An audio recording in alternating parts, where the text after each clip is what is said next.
that he's a resident of Ngoma. He's a cattle keeper. He looks after cows of two types, the indigenous and the exotic. Thank you very much. Thank you very much for coming. God praise be the Lord who brought you. His father died and left him 50 cows. Yes, when his father died and bequeathed him 50 cows, 50 yeah. 50 indigenous cows.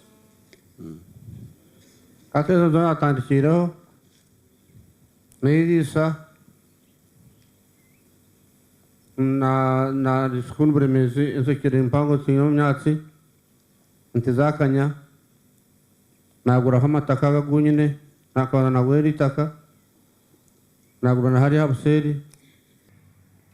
The collection centers we have now in this entire constituency are 68 collection centers, but the list is of the 5,000 capacity. And we have a bulk.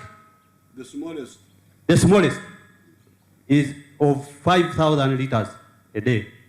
But we have also the bulk, the one for Brookside, which takes 35,000 liters per day. So you find that in a month we collect about 2.5 million liters. And these are spread in the sub-counties of Ngoma, Chinyogoga, Chinoni. 2.5 per day. 2.5 million liters per day. Production of milk changed our lives. Your Excellency, I remember in 2002, we had only 2 homesteads with Mabati, as you rightly say. That was Mzee Bagarkayo and Mzee Sanga, whose father, the chairman, is here. Those ones, they were the only one. But now, every homestead have got such good shelter or houses. And this is an indication of the transformation. We also changed. They were happy that they have money now. The old man said he has got money, he doesn't know what to do with the money.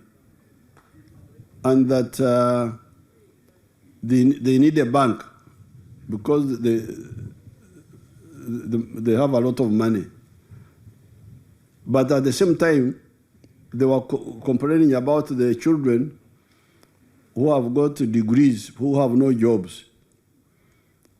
Now, I was telling them that I thank them very much for this, because now the improvement which has happened are just 2 really, 2 or 3. Number 1, they stopped nomadism from moving around, because that's what they used to do, like Anyakun. Anyakun, where's Anyakun?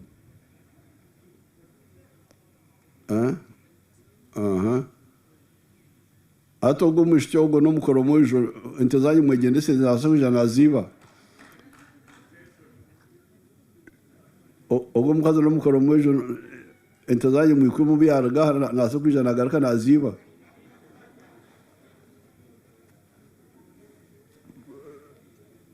So the improvement is that they are no longer moving around like the Karamojong.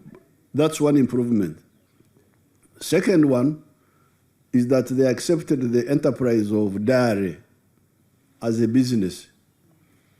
Third, they did bush clearing in the farms by removing the bushes. There is a bad grass called Mtete, Afronadas Simbopogan. Then there is some shrubs called Obugando, Acacia Hohai. They removed all of those. That's why you find the areas are clear because they removed some of those. But then the grass which is there is the one which is self-generating. And it's not well selected. Some of it is good, like this one here, what we call a jubwe, the bracharia. The scientific name is bracharia. This is a good grass. But when you leave the farm, the cows concentrate on eating it and it gets finished. So you remain with some other grasses which are not so good. So therefore, what we call the stocking ratio remains low. In a square mile, you can accommodate 300 cows properly. If you are still using the free range, the free range, only 300 cows. And yet, if you plant the grass, the calculation I was making with the young boy is that if you you plant the grass deliberately, and you cut it, and you feed the cows, instead of them going to roam to look for the grass, a square mile can cater for 4,800 cows, Frisians. You shift stocking ratio from 300 per square mile to 4,800 per square mile. For the Ankole cows, it's bigger. It's more than that because a square mile for the Ankole cows, you can an acre can cater for 12 cows. So therefore, and that one would give, if 1/3 of them are milking, that's how you get the 96,000 liters they were talking about. And that would give you income of 57 million shillings per day. You heard them talking about that. So what I was telling them is that this little thing they have done is just a small step in the right direction. But they can be much, much, much richer. And if they do that, these young people, instead of looking for clerical jobs in Kampala, they would be so much absorbed with this huge industry as shareholders, they will not be looking for office jobs.